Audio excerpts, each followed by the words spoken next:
అందరికీ నమస్కారం. నేను మీ కిరా కార్పీని.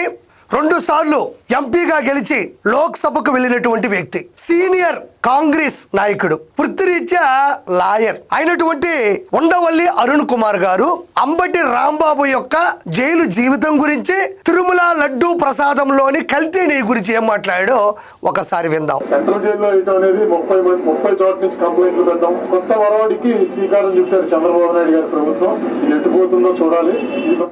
ఇక్కడ ఉండవల్లి అరుణ్ కుమార్ గారు అంటున్నారు, ఆయన్ని కావాలనే 30 కేసులు పెట్టి లోపల పంపించారు అంటున్నారు. నువ్వు నిజంగా లాయరువేనా? నువ్వు నిజంగా లాయరు అయితే లా మీద నీకు నమ్మకం ఉందా లేదా? లా గురించి నీకు తెలుసు కదా, కోర్టు గురించి నీకు తెలుసు కదా.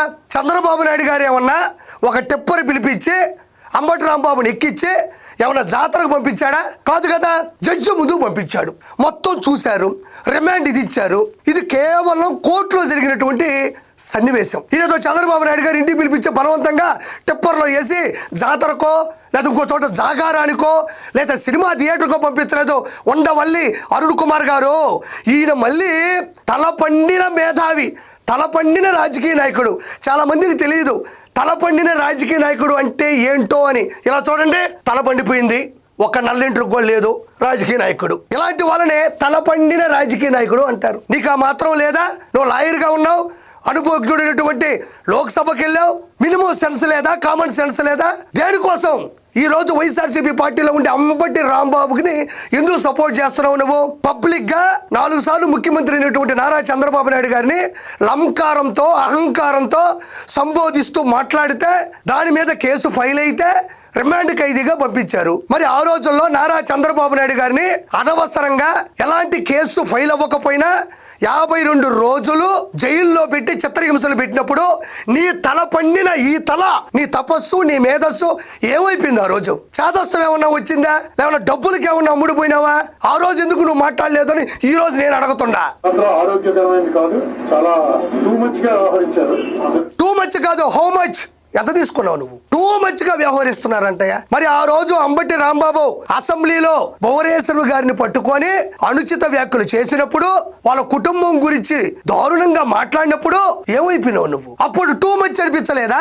అంబటి రాంబాబు అల్లుడు బయటకు వచ్చి మా మామ మంచివాడు కాదు, మా మామకు ఓట్లు వేయకండి, మా మామని గెలిపించకండి, చిల్లర చేష్టాలు చేస్తాడు మా మామ అని సొంతం పిల్లనిచ్చినటువంటి అల్లుడే బయటకు వస్తే అది సరిపోలా నీకు? నువ్వు వచ్చి మాట్లాడుతున్నావు ఈరోజు.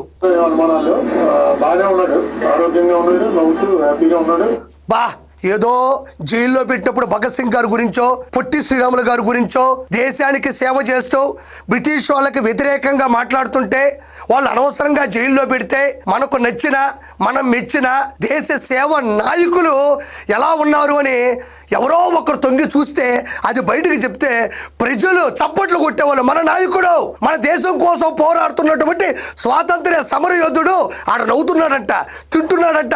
మన నాయకుడు మళ్ళీ వస్తాడు, బ్రిటిష్ వాళ్ళు తరిమి కొడతాడు అన్నట్టు చెప్పాడా. ఆయన నవ్వుతున్నాడంట, సంతోషంగా ఉన్నాడంట. ఆయన గురించి నువ్వు వచ్చి చెప్పడం, ఆయన ఒక వేదాంతి, నువ్వు ఒక సిద్ధాంతి. మామూలు లాయర్ కాదండి అతను. ప్రపంచంలో ఉండే ఎంత పెద్ద కేసునైనా చిటికతో సాల్వ్ చేసేటువంటి, చిటికేస్తే సాల్వ్ చేసేస్తాడు అతను. ఆ లాయర్ గురించి ఈ లాయర్ చెప్తున్నాడయ్యా. ఆయనకు ఆల్రెడీ లా గురించి తెలుసంట, జస్టిస్ గురించి తెలుసంట, కోర్టు గురించి తెలుసంట. అంబటి రాంబాబుకి ఇన్ని తెలిసినోడైతే అసెంబ్లీలో మాట్లాడే భాష ఎందుకు తెలియదు? అంబటి రాంబాబు పబ్లిక్ గా ఒక వ్యక్తిని పట్టుకొని లంకారంతో సంబోధించడం ఎందుకు తెలియదు? అతన్ని విమర్శించాల్సింది పోయి పరామర్శించడానికి వెళ్ళాడు అంటే నీ రాజకీయ అనుభవం, నీ మేధస్సు, నీ పరిణితి దేనికి? నాలుకేసుకుని గోక్కోవడానికే, బండకేసి బట్టలు బాధడానికే? దేనికి నీ అనుభవం? నువ్వు అసలు 2 సార్లు లోక్సభకి వెళ్ళావు కదా, నీకు ఆ మాత్రం మినిమం కామన్ సెన్స్ లేదని అడుగుతున్నా నేను. కేసు వల్ల వాళ్ళ పార్టీకి, అతనికి వ్యక్తిగతంగా కూడా చాలా బెనిఫిట్ జరిగిందని అనుకుంటున్నాను. ఎందుకంటే కక్ష సాధింపు ధోరణితో చేసినటువంటి ప్రయత్నం అని క్లియర్ గా అర్థమైపోతాం. చూడండి, అలా జరగడం వల్లంట ఆయనకి వ్యక్తిగతంగా కానీ పార్టీ పరంగా కానీ చాలా బెనిఫిట్ అయిందంట. అంటే జనాలందరూ అనుకుంటారు అంబటి రాంబాబు గారిని ప్రజలకు నచ్చిన నాయకుడు మా అంబటి రాంబాబు గారిని అనవసరంగా లోపలేసేశారు. కాబట్టి ప్రజలారా మీరందరూ తెలుసుకోండి, ఈసారికి అంబటి రాంబాబు గారిని మొత్తం వైఎస్ఆర్సీపీని గెలిపించేసేయాలి మనం. ఎందుకంటే స్వాతంత్ర్య సమర యోధులు లోపల పెట్టుకుని హింసలు పెడుతున్నారు, అనవసరంగా కేసులు పెట్టారు. కాబట్టి ఈసారి వైఎస్ఆర్సీపీకి అద్భుతం జరగబోతుందని ఈయన చెప్తున్నాడు. అంబటి రాంబాబు యొక్క క్యాడరు, అంబటి రాంబాబు యొక్క క్యారెక్టరు అందరికీ తెలియదా? లడ్డు వివాదం నేను ఇప్పుడు వచ్చే ముందే చూశాను. మన చంద్రబాబు నాయుడు గారు అడుగుతున్నారు, ఎవరు చెప్పాడు మీకు కొవ్వు, పంది కొవ్వు, గొడ్డు కొవ్వు ఇవేమని ఎవరు చెప్పారు మీకు అని ఒక మీ విలేకరు మీద ఆయన కొంచెం రైజ్ అయ్యి మాట్లాడారు. ఎవరు చెప్పారు, ఎక్కడ చెప్పారు, నీకు కళ వచ్చిందా అని అన్నారు కదా.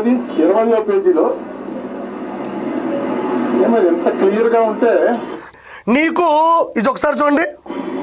ఎందుచేత చంద్రబాబు నాయుడు గారికి వాళ్ళు ఇచ్చే ఫీడింగ్ సరిగ్గా ఇవ్వలేదో నాకు అర్థం లేదు. ఒకసారి చూడండి. ఫీడింగ్ సరిగ్గా ఇవ్వలేదో నాకు అర్థం లేదు. 20వ పేజీలో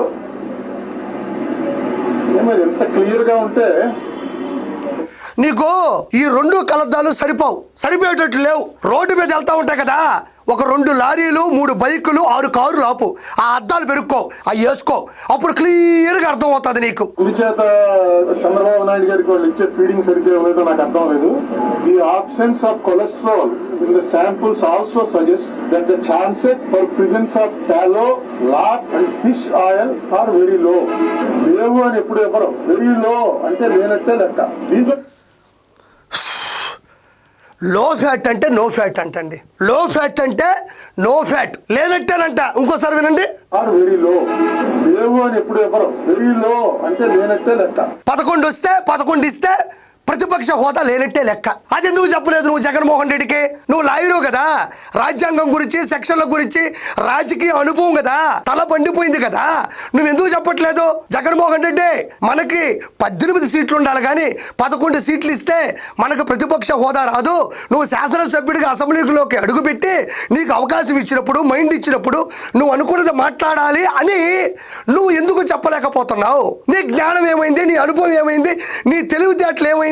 ఇక్కడ లో ఫ్యాట్ అంటే తక్కువ ఫ్యాట్ ఉంటే నో ఫ్యాట్ అంటే లో ఫ్యాట్ అంటే తక్కువగా ఉంది అని అంటున్నావు. తక్కువగా ఉన్నా ఎక్కువగా ఉన్నా ఉంది అని అంటున్నావు కదా.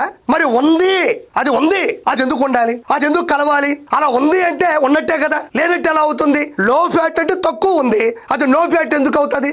నువ్వు వృత్తిరీత్యా లాయరువే కాదు, బ్రాహ్మణ కుటుంబానికి సంబంధించినటువంటి వ్యక్తివి. కొంచెం బాధ అనిపించలేదా? కొంచెం కూడా భయం అనిపించట్లేదా? చిల్లర రాజకీయాల కోసం చిల్లర డబ్బులు తీసుకొని మళ్ళీ రాజకీయంలోకి ఎలా ప్రవేశించాలి అని ఈ రోజు నీ నోటి గుండా నువ్వే చెబుతూ లో ఫ్యాట్ అంటే నో ఫ్యాట్ అని చెప్తూ ఉన్నావు. అంటే ఇంత జారొచ్చు, దిగజారకూడదు. నువ్వు చేసింది ఈరోజు దిగజారడమే. ఎంతో కొంత ఉంది అంటే ఏమీ లేనట్టు అంటే జనాలు ఏమన్నా పిచ్చోళ్ళ? జనాలకి తెలియదా? అంటే ఎందుకు ఇలా మాట్లాడాల్సి వస్తుంది? వాళ్ళు సేవ్ చేయాలా, లేకపోతే వాళ్ళు సేవ్ చేయాలా, వాళ్ళని ప్రొటెక్ట్ చేయాలా? నిజంగా చెప్తున్నా ఇక్కడ చూడండి, ఈ తనంతా చూడండి. నాకు మీకేం వైరం లేదు, నేను మీకన్నా చాలా చిన్నవాడిని. మీ రాజకీయ అనుభవం వేరు, ఈ రోజుతో పోయింది ఆ రాజకీయ అనుభవం. ఈ రోజుతో నీ జీవితం శూన్యం. ఇక్కడ చూడండి, ఈ తలం చూసిన తర్వాత ఎవరైనా ఏమంటారు? తల పండిపోయింది అంటారు. ఈ రోజుతో నీ పాపం పండిపోయింది. గుర్తుపెట్టుకో ఉండవల్లి అరుణ్ కుమార్, ఇది చూస్తే తల పండిపోయింది. ఈ రోజుతో నీ పాపం పండిపోయింది. రానున్న గడియల్లో, రానున్న రోజుల్లో ఆ శ్రీ వెంకటేశుని యొక్క దెబ్బకి నువ్వు అధఃపాతాళానికి వెళ్తావు. గుర్తుపెట్టుకో. Thank you so much.